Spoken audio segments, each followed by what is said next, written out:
Biz Татар һәм Башкорт хәрәкәте активистлары Төркиянең президенты Рәҗәп Тайип Эрдоганга мөрәҗәгать итәбез. Сез бары тик Төрки дөньяның гына лидеры түгел, барлык мөселман өммәтенең яклаучысы булып билгеле дә.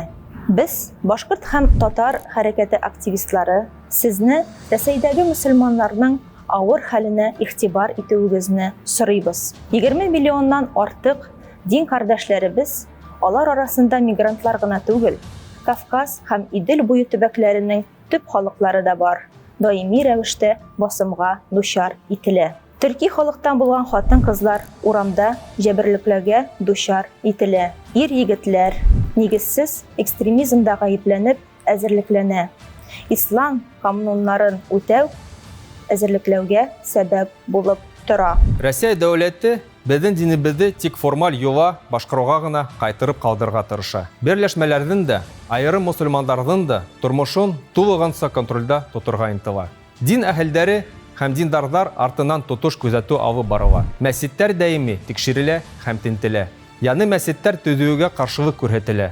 Ислам әдәбияты тыелган китаптар исемлегенә индерелә. Рәсәй властьларының күрһәтмәләрен үтәргә теләмәгән имамдар сит илгә касырга мәҗбүр була. Рәсәй мөселманнары өчен шын куркынычны хөкүмәт тарафыннан финансланган һәм махсус хезмәт күзәтү астында булган күп санлы шовинистик һәм радикаль төркемнәр күрсәтә. Соңгы 2 елда алар Рәсәйнең барлык диярлек төбәкләрендә дә барлыкка килделәр. Мигрантлар белән көрәшү исеме астында алар гомумән бөтен мөселманга каршы чыга. Был радикаль төркемдәр киң күләм хугыштар оештырып, милләт-ара дошманлык орлыгын сәсә. Шул ук вакытта яуаплылыктан касу юлын табалар. Өстәвенә шовинистик оешмалар, мәсәлән, рус общинаһы һәм төньяк кеше үзләренең әүдем эшмәкәрлеген хәзер Рәсәйнең милли төбәкләрендә, шул исәптән мөселман республикаларында ла яелдыра. Рәсәйдәге исламофобтар күбеһенсә мөселман мигранттар менән төп халык мөселмандарын айырып бетмәйдер. Шуңа күрә барлык мөселмандар, мигранттар да, үз йөрдәрендә буаттар буе яшәгән милләттәр дә кысымга дусар була.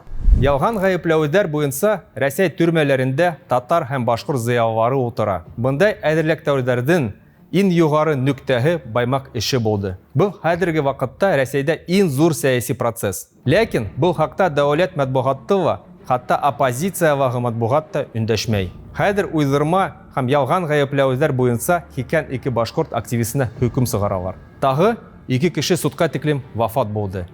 Береһе полиция участкасында язалап үлтерелде. Икенчеһен үз-үзенә кул халырга мәҗбүр иттеләр. Үзләренең милли үзенчәлекләрен һәм динен яклаган өчен гаепләнгән кешеләр иректә булырга тиеш. Шуңа карамастан Рәсәй хукук яклаучылары бу иң зур сәяси процессны күрмиләр.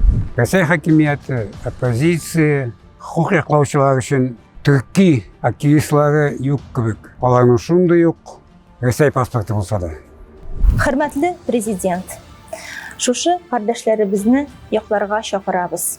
22 октябрьдә БРИКС илләренең 16-нчы саммиты шикләрендә Татарстанның баш каласында эш сәфәре белән булырга җыенуыгызны беләбез.